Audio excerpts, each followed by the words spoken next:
So I was diagnosed with HIV when I was 22. And at the time, I had no idea what that meant for me. I had already faced all the stigma that we go through and the pressures of not being associated with that disease. But I had to learn what it was like to navigate a healthcare system dealing with all these things too. And I think you raised a lot of really important things of how it's scary, and there's not a lot of information that we get access to as queer people about HIV. It's an old thing. It's not affecting us now.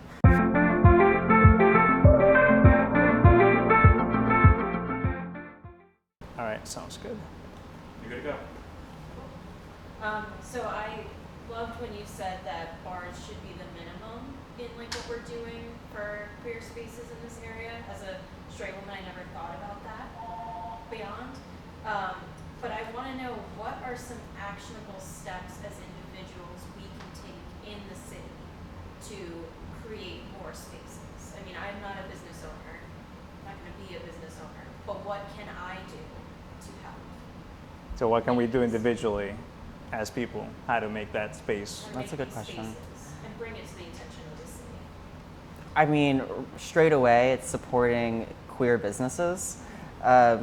I think a big thing that is difficult for queer people in our community is we want to see more queer spaces, but it takes queer people to get the resources and support to make that happen. Otherwise, I think we would have seen so many.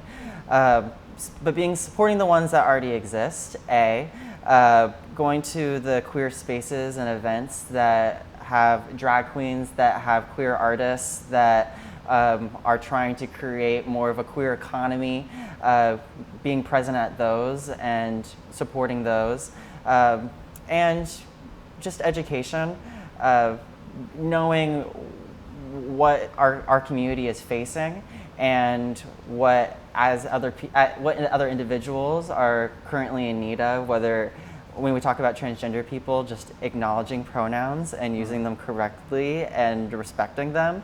That's just some of the basics that I can think of right now. Awesome. Something that, based on what Emily just brought up,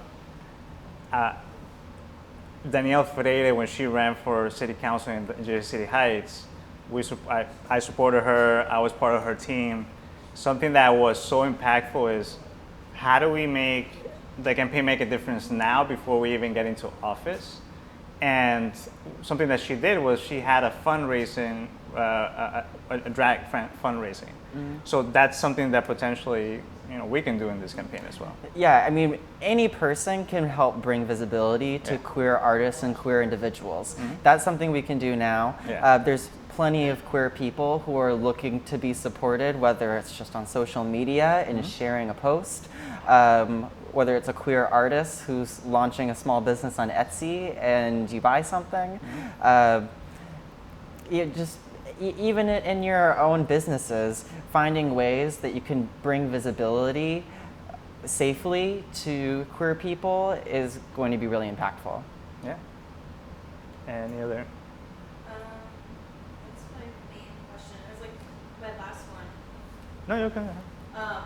What's one thing you've learned in the past that's stuck with you that helps you motivate the work that you do, the activism, especially being not from Hudson County but moving here, and then you said it was overwhelming to start finding yourself here. What's some piece of advice or wisdom you've gotten in the past that stuck with you? Just for the camera. So it's basically, what have you learned? What's your past experiences that keeps fueling you to do the activism and the push that you're doing right now? Mm-hmm. I think with a lot of what I care about, it's a lot about queer people and queer communities. I started caring about that really young. I came out when I was 15, and I went to a high school that had 40 people. I was the first person out there, and everybody knew. And at the time, I did not like that was my story, and I didn't like that people thought of me that way. And I don't even know what that way was, but just a way that I didn't feel accepted. But I found how powerful my story was too by getting it out there, because I was able to meet people who actually did accept me and care about me. And when I came here, I think I felt that same sense of not belonging, and I really wanted to continue on what I knew would help me and help me feel powerful, which is just letting my story out there and letting everybody know who I am and how I feel and what's affecting me, because people want to help and people want to be there for you. And so the more I've done it, I've found that people want to help and be there for me. So I've had to practice to continue being honest with everybody, with being authentic, with really just letting it all out, because it helps in the long run. Awesome. Anybody else has a question? You or no? I thought you were saying up. Can I ask the audience? Yeah. So are you guys all Stevens, or are you from Hudson County? Both? Okay. So would you speak on your experience being from here and what you see the change needs to be? It could be in career spaces, or it could be just in general. Yeah, for sure. I can also lead that to another question that I have kind of going on. But growing up in Hudson County as a queer man, it's actually kind of inconvenient in terms of the access I have to plenty of resources, whether that be sexual health oriented, or even just like finding a community. Like you mentioned, there are no gay bars in Hoboken. I have to traverse an hour and 20 minutes to Bed-Stuy or Ridgewood in Brooklyn, and like come back at ungodly hours of night. So leading into that, I was just gonna ask, like, I've had plenty of HIV scares, and in my 5 years living in Hoboken, every single time I had to go to either Manhattan or Brooklyn, which obviously was not great. So like, what attention do you think should be redirected in terms of bringing more accessible sexual health testing and stuff like that to our county? I think what could we do as individuals? That's a really, really good question. So I was diagnosed with HIV when I was 22. And at the time, I had no idea what that meant for me. I had already faced all the stigma that, we go through, and the pressures of not being associated with that disease. But I had to learn what it was like to navigate a healthcare system dealing with all these things too. And I think you raised a lot of really important things of how, it's scary, and there's not a lot of information that we get access to as queer people about HIV. It's an old thing. It's not affecting us now, but it's still here. And even at Stevens, we didn't have HIV testing available until about a few months ago. You had to either go to the hospital here, go to the emergency room. You had to find some health center in New York where you could get tested. And that in itself is going to be limiting. That's going to make it even scarier. And so making this something that we can talk about, making it something that people don't have to be afraid of, that it's not something that anybody should be ashamed of. We live in a world with disease, and we're gonna have to accept that. So to your question of what can we do more, it's allowing employers to have better conversations about what access they're going to provide their employees in relation to HIV, what schools are going to do to provide testing and education and up-to-date information. It's New Jersey decriminalizing HIV. It shouldn't be a law that people have to go to jail because they pass HIV to somebody and they may not have known. So there's a lot around this disease that scares people and makes it feel like they don't want that to be part of their story. But it is okay. It's going to be okay. But it does take us doing a lot more. And thank you for that question. The county level of government is very obscure. How many people here, raise your hands, know what the county government does? We've had conversations. But one of the things, for example, and the impact that the county government can have on treatment, on support, for the HIV, disease and the attention that this needs is with the COVID pandemic. They were able to put a center for testing. Big mistake is that they made the center for testing in Secaucus, where you can only access it by driving. And then if you don't own a car, if you need public transportation to move around, it's not accessible for everyone. But we see that there are those capabilities to provide that service and provide that support for this on the healthcare side. I appreciate the call out, because that's something we should definitely fight for. Thanks. You're good at steering the questions, okay. so you can go ahead. So then, I guess are you guys students? What is your role? You're just friends coming in. What have you spent time in Hoboken before?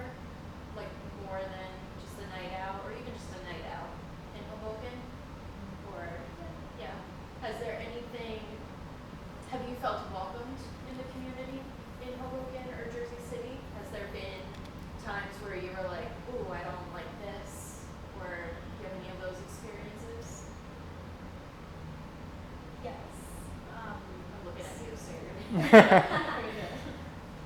So one experience that comes to mind, and it's not aimed at me specifically, like I'm a bisexual woman, I'm Latina, but back when, everything around George Floyd was happening, Hoboken had like marches going on and things like that. Overall, like prior to that, like Hoboken, it is pretty progressive, I will say that, but I think attending and being around that and sort of seeing some attitudes and seeing some folks at the end when things were all wrapped up, and there was like sort of an expectation that riots and whatnot were going to happen. And I do remember seeing some folks kind of standing outside of their homes, kind of shaking their heads in disapproval, very judgmental, very cold. So it was like sort of surprising to see that, given the fact that on the face, Hoboken again seems generally progressive, but that's on the surface, but underneath that, like Matt had pointed out, there's still a ton of work to be done when it comes to genuine support for all communities. So I will say that's something I've observed in a serious time like that. Have you felt in being here that you've found supportive communities, or do you still feel like, how to word this right? Do you feel like it's just surface, like that this caring? This is kind of a difficult question, but this care. What's that? Performative. It's performative. Do you feel it's performative, or do you think that there needs to be a space that's more genuine, like these types of conversations going on? I think there could be more spaces like this. Yes. Since that experience, I do sort of take a step back and observe and feel like it does come across as, yes, performative. I think there are different walks of life, right? So some people don't experience the things that we experience. I mean, while I was undocumented, I was cleaning houses here in Hoboken. And the people who I would clean houses for, they have a lot of money. And I was open with them, this is why I'm working cleaning houses. And I would dress like this to clean houses, because that's what my dad taught me when I was younger. I was like, for him, it was like, the work that you do doesn't determine the way that you appear. You want to appear a certain way, this is what you dress, this is what you want to dress like. But until they actually saw me, put a face to what that life or that status looks like, that's when they were saying there's real people that are undocumented immigrants. So I think that bringing more of these spaces to life and getting more people to see it and getting more people to experience it, it helps bring that support to another level. And in those occasions that it may be performative, it can be more real, more permanent. We're good? Any other questions, comments, concerns? I see you thinking, Chris. But All right, thank you so much, everyone. And we can continue to talk off camera as well. Thank you. Perfect. Thank you.